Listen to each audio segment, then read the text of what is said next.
The following program is rated T for teen for the use of tools and materials that can be harmful to unsupervised usage. Viewer discretion is advised. Hello everyone, Mister Waugh here from Mister Waugh Media, and yes, that is my actual name. Welcome back to the show. I know it's been a long time since the last episode, but we're back in action, ready to get filming again, and I got some cool stuff lined up. For today's episode, 10mm Fortress in a speed painting challenge.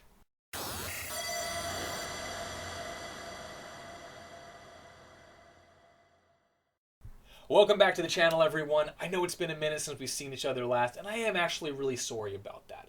But it is for a pretty good reason. You see, over that time, I was working on some major commission projects for some clients.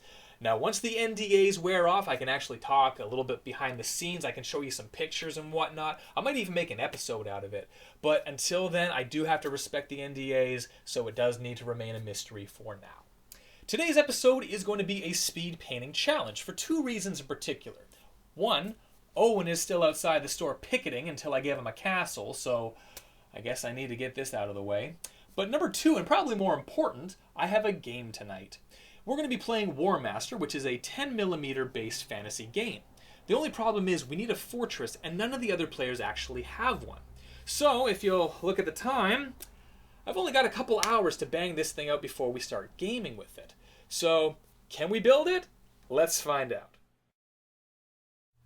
Alright, first thing we're going to start working on is the castle walls themselves. I'm going to make this easy on myself. It's going to be a 1/2 inch thick piece of styrofoam. The exterior wall is going to be 8 inches long by 2 inches tall, and the interior is going to be 1.5 by 8 inches long. This way, when I sandwich them together, it's going to be an inch thick wall segment, but it gives me room here, as you can see, for a rampart the soldiers can stand on. Once that's out of the way, we are now going into the grind time. We need to do bricks for every wall.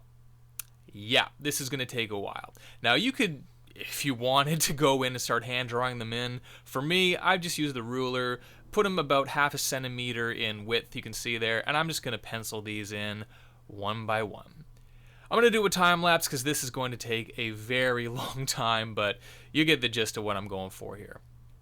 Now, as for the top part of the rampart here, I'm going to try to make it 3 lines or 3 bricks thick. That way it gives you sort of the scale. These are going to be very small. It's meant to be for the 10mm stuff. Although, I suppose in theory you could use this for 28mm or anything bigger. But it is dealer's choice how much time you're willing to spend on this. I only had a couple hours to really bang this guy out, so I was trying to use what shortcuts I could, but in the end, no matter how you do this, it is going to take a little bit of time. So just bear that in mind. And look at me go. There we go. All right, front and top are finished. I'm going to need to do a little bit on the back. There's the back segment. That way, when we put them together, there's still going to be a little bit of the top wall there. So that should only be about, I think, 3, maybe 4 lines I can probably get away with here. But if you are looking for some alternatives, there's a couple options you can use. Of course, you could draw each brick in individually, which it does look amazing when it's done that way, because every one of them's unique, but holy smokes, that takes a long time. Mia did that just as an experiment once. I think it was on a 3 by 3 inch little piece of styrofoam, and yeah, it took her quite a while, but it looked fantastic. Alternatively, you could use something like a roller from Green Stuff World. They're really nice. They got some cool patterns. You just roll it in the styrofoam. You got to push hard, but it can look pretty good too. All right, but here we are with our hand-drawn lines, and that is what each of the wall segments is going to look like. We'll need 4 of them. To give the warriors a little bit more room up on the ramparts, I've decided to extend it back just a little bit. I've cut out this little strip of styrofoam, and I'm going to etch a few bricks in there quickly, but this should be more than enough space for most 10mm warrior stands to sit on there comfortably without the risk of falling off. So once I'm satisfied with that, it's time to bolt this all together with the hot glue gun. Of course, you can use white glue if you prefer, but this is going to be instantaneous. Why not? All right, same here. We're just going to put this as flush as I can with the ramparts. So put a little glob down, put this into place, and that looks pretty good. That should be more than enough space for the soldiers to stand on. Alright, now we're going to start working on the upper part of the rampart where the soldiers are going to be standing. Now, you could have carved bricks into them if you had wanted to. That does look pretty cool. I wanted to give a little bit more of an element so it's not just a mono gray fortress. So we're going to put some planks of woods in. For this one, relatively straightforward. We're just cutting out some cereal box and we're cutting them into long strips here. I'm going to put them down into a floor pattern. Now, this one, I've got it about 4 planks of wood in width here, so not really much to report. Just make sure your knife is nice and sharp. You don't have to go through this level of detail if you don't want to. You could use even more if you wanted to. It really is dealer's choice, and that is the beauty of these kind of builds, is just sort of have fun with it, right? So I'm going to keep slapping these down here. I'm going to make a beautiful hardwood here on this castle. It'll be the envy of all my neighborhood friends. And we'll just go from there, shall we? And we got to do this 4 times. But it'll be worth it when it's all said and done. Look at that. The envy of all my neighbors. No wonder they want to invade me. All right, here you go. A couple of the different walls that I've built so far. We are done with the walls. All right, time to start working on the towers. For this one, I've taken inch tall piece of styrofoam, and these are cut into 2 inch by 2 inches, and then I just, well, put them on top of each other. Simple enough, really. All right, now I'm going in with the ruler, and again, we have to do all the brickwork. Now, my only warning to all of you is just be very careful with your measurements. As we're going to see a little bit later, these are just a tiny fraction of a measurement off. A little bit of a centimeter off, and it's going to throw my whole thing out of whack. Now, again, this is a speed build. I'm not particularly picky on this one, but it is something to bear in mind when you're working with styrofoam. Just be careful, measure twice, cut once, a lot better. All right, so there you go. I'm going to do that to all the sides. All 4 of the towers are going to look like this. And yeah, that is the base of the tower. Now we're going to start working on the tall part, because that only gave us about 2 inches. That is flush with the walls themselves, so we want to make it a little bit more, imposing than the regular wall segments. So for this one, what I've done is taken a 1/2 inch tall piece of styrofoam, and I'm cutting them into 2 inch by 2 inch, and these are going to be placed on top of each of the tower segments. So thankfully, this little strip of styrofoam here gave me enough yield for all 4 pieces. Huzzah! I'm just going to cut them out here. Again, measure carefully. And as you can see here, what am I doing? Oh, here we go. I'm working on the side here. I'm going to try to make this 3 bricks tall as well. And, yeah. That's the one thing about this project is you're going to do a lot of line work. I hope you're ready. All right, so I want to do just one of these guys. You'll sort of get a quick idea of what I'm going for here. I'll probably do a time lapse. Maybe I'll subject you to more torture and you have to watch the whole thing. And listen to me. Even worse. All right, there you go. One side finished. Now for the top here, I could do the bricks. I could do the hardwood floors. For this one, I'm going to use large stone. So these ones are going to be a little bit bigger. In hindsight, I might have changed the pattern a little bit, but that's the beauty of hindsight, right? But these large bricks are going to sort of have their own unique, everything else is small bricks or hardwood. And we got these large stones on the top. So it does sort of make them unique. All right, so we're going to glue this on top here eventually.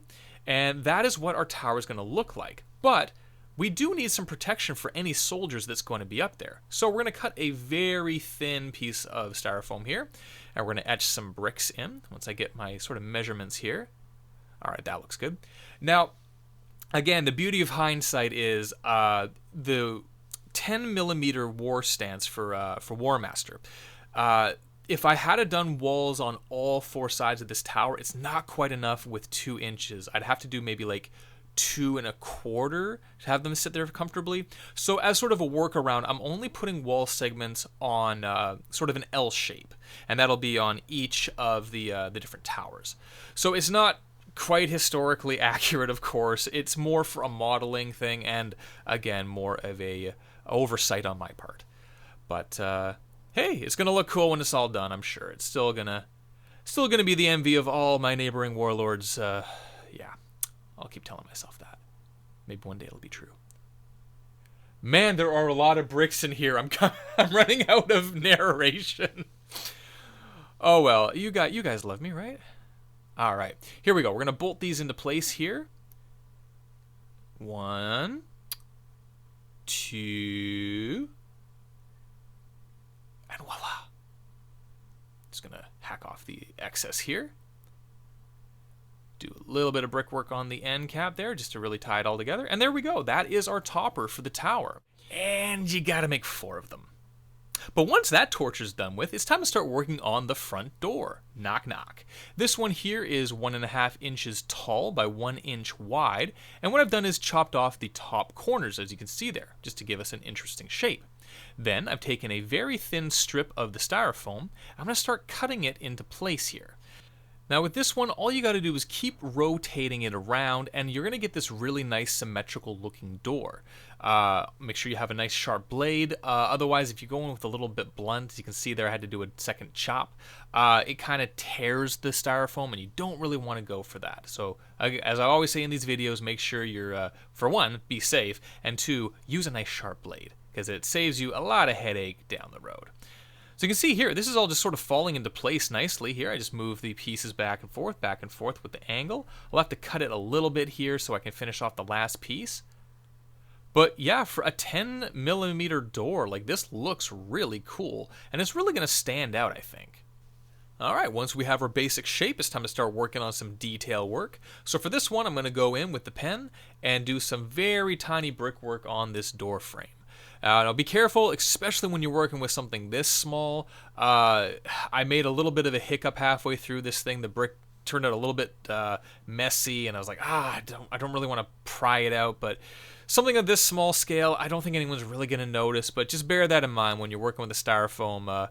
Plan it out before you execute it, and you'll avoid this problem. But overall, it looks pretty cool. You know, these tiny little bricks on the door frame. It just really brings the whole thing to life. And once I'm, more or less satisfied with that, you can see here, we're going to start working on the wooden panels on the door. All of the oak beams to keep this mighty fortress safe. We're going to cut very thin strips of the cereal box here. I'm going to cut a little bit of an angle so I can just get it in there, right? Because we do have that arch. And then, yeah, just bit by bit, we're going to bolt them into place here. And again, this comes down to personal choice. I could have gone in there and made them, I'm keeping it simple. I'm just using one long strip, but I could have done multiple pieces. I could have done a cross section. I could have put little pieces of metal in there. I'm not going into that much detail, not on something this small. It would have looked cool, but again, I wanted to have this done by the evening, so a little bit of a time crunch here, but I mean, it's really your choice how much detail you always want to throw in here. And I encourage people to experiment, because you can come up with some really cool stuff. But for now, I'm pretty satisfied with how my little door turned out. And this is what the inside looks like. Pretty much the same, except it's square, because it does have to sit underneath the rampart here. So I'm going to bolt it in the center here. That one turned out nicely, but I will say I was 0.5 centimeter off on the front, so I was kicking myself afterward, because it's bolted in there good. Alright, once that's all finished, the front gatehouse, it's time to start mounting everything into place. I'm going to start with this corner. You can see here, there's that L shape in the tower, so all the L shapes will be facing outward. And we're just going to put these in here with the hot glue gun. This is a nice little piece of wood that I got. It's a 12 inch by 12 inch, so it should fit everything. But this is where the measurements come into place here. Remember how I said earlier, the towers were like even just a 0.5 centimeter off? This is where you're going to notice it the most, all right? So this is looking good, but then disaster kind of strikes, because this is nice and flush. That's really cool. Yeah, that looks great so far. And, oh no. It's going over the edge here, and I'm sitting here like, oh no, my measurements. I mean, this is no big deal for like our casual gaming group, but yeah, measure twice. Cut once. I can't recommend this more. But you know what? At the end of the day, it's not that big of a deal. I mean, the towers they're going in here nicely. That's my demo one. That's the first draft that I came up with. You can see it already has some paint on it.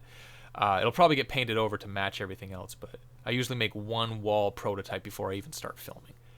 So yeah, you can see here it's all going to bolt into place, and overall it does actually look pretty good. I think I'm just being hard on myself as an artist. But once the walls are finished, we're going to start working on the interior courtyard. So for this one, we're going to use some Elmer's clear glue, or if you have on hand, you can use some white glue as well. It doesn't really matter. I just prefer the clear stuff for more versatility. And I'm just going to spread it over everywhere here. If you want to use a brush, that's up to you. I'm just going to use my hand. Just wash it off afterwards, no big deal. Just getting all the nooks and crannies here, spread it everywhere, all the goop. And yeah, then we're going to start putting some sand down. All right, just spread it everywhere, blast it everywhere, and yeah, shuffle it around, shuffle it around. Here we go, here we go, here we go. And I'm going to dump it. Kerchow. There we go. Exciting stuff. All right, that is what the interior is going to have, and I'm going to have a little bit on the outside here. I don't know what really possessed me to do this. I just wanted something different, I guess. And so I'm going to put a little bit on this little strip here, and I'll do my best when I'm doing my colors to match it to the interior. Now, once that's all out of the way, I'm going to let it dry for a little bit, and then I'm going to spray it with Army Painter's spray cans Dungeons and Subterranean, a special type of spray paint that doesn't eat styrofoam. It's awesome. You can see here, I fully endorse it. It looks amazing. Then I'm going to go in with 2 parts black, 2 parts white to make a medium gray color here. I'm going to start dry brushing this across all of the brick elements. Now, you have a couple different options here. You could do maybe just 1 or 2 coats and call it a day. There's some projects I've done, especially for like a client, I'll do 7 or 8 different layers of gray to really give it some different colors. This one I'm only going to do a handful, I think, just to really make it pop out, and we'll call it a day from there, because, as I said earlier, I'm kind of on a time crunch here, and I want to get this to my gamers as soon as I can, so this time around, only a couple layers. This one here is 2 parts white, 1 part black, so it's a little bit lighter now. Oops, just be careful, don't break anything off here. I'll repair that in a minute. And I'm just going to dry brush this again across all these surfaces. You can see the black in the inside there, or I guess subterranean color. It's like a dark gray. Yeah, we'll maybe go over it with a wash afterwards to really enunciate all the brickwork, but so far this is coming together, and I'm pretty happy. All right, 3 parts white to 1 part black, even lighter, rinse and repeat. Dry brush across everything. You know the drill. And once that layer's finished, it's going to look something like this. And overall, I'm pretty happy with this. Alright, it's time to start working on the interior and on the wooden elements. At this point, unfortunately, my camera started to act up a little bit. I think it was a mixture of lighting and just how violently I'm moving the piece around on the camera, so it's having a hard time tracking it. But the principle is pretty straightforward. If you caught any of my other videos, you probably know the recipe by heart at this point. I go in there with a nice brown. We're going to get a pretty decent, I'd say 90% coverage over the primer. And yeah, just pack it in there relatively strong. That's going to be on, of course, the courtyard, the exterior little strip of grass that I got going on there, and any of the wooden elements. So that's the interior gate, the exterior gate, and of course all the ramparts. So like I said, pack it in there pretty solid, and we'll move on to the next step. Next up, we're going in with, can you guess it? 1 part brown, golden yellow to make a lighter, sandier color, and we're going to dry brush this over everything. Once again, I apologize for the camera. I'm going to have to figure this out for future episodes because I don't... Again, I'm being sort of a picky artist here. I don't want to give you guys an inferior product, and I know it's probably not the worst thing out there, but I still want to have a decent standard when it comes to filming. But we're just going to dry brush this across everything. If you do get it onto the walls, don't worry about it too much. You can always quickly wash it off. Paint over it if you have to. No big deal. We're now doing the next layer. I've added a little bit of white to the mix. That's going to get dry brushed, you guessed it, over all of those elements. Take your time with it. I went a little bit heavier than I would have liked on that back plank. Again, beauty of hindsight, but just, yeah, stay in control. Stay in control. Let's zoom in here. Oh, yeah, look at that courtyard. It's so beautiful. Alright, I think at this point I'm pretty satisfied with how the wooden elements in the courtyard turned out. I don't think it needs more than a couple layers of paints, but if you want to do some more, that's totally up to you. So I'm just going to move on to the next step here. I'm going to use some Elmer's clear glue and put in little patches around the courtyard, and then I'm going to hit it with a little bit of flock. This is a totally optional step. I think historically most castles would probably be more bricks and packed earth and mud. This one is more artistic for me because I'm matching it with the colors that I have for the other 10mm series. So again, dealer's choice on this one, totally optional. It's going to match my other stuff, so I'm happy about that, but totally up to you if you want some grass in your courtyard. And the final step that I'm going to do here is just go in with a little bit of brown, dry brush it over the bricks to make it look a little bit more aged and battle damaged. And with that, I think I am done with this little fortress. Overall, I'm pretty satisfied with this, minus the drying time. This only took a couple hours to bang out. Yeah, there's some imperfections. My measurements were slightly off here and there, but you know what? Overall, at the end of the day, this looks really cool with these 10mm soldiers. It fits perfectly with their measurements. And the beauty is, because it's such a generic template, you could easily double the size of it if you're accommodating, say, 28mm, or shrink it down if you're working with 6mm. The choice is really up to you, especially when it comes to the brickwork. You could do very large ones to save yourself time, or go really small if you've got the patience. But at the end of the day, I'm pretty satisfied with this. I think my gamers are going to be too, and I hope that you guys have liked my speed painting challenge of making a 10mm fortress. Well, that has been today's episode. I really hope you guys liked it and maybe found some useful information in there. If you did, make sure that you hit the like, the share, and subscribe button down below, and please pass this around to all your friends. We're really trying to build the channel from the ground up. If there's anything that you want me to build in an upcoming episode, let me know in the comments down below, and maybe we'll be able to build it for you in the future. On that note, I've been Mr. Waugh from Mister Waugh Media, signing off.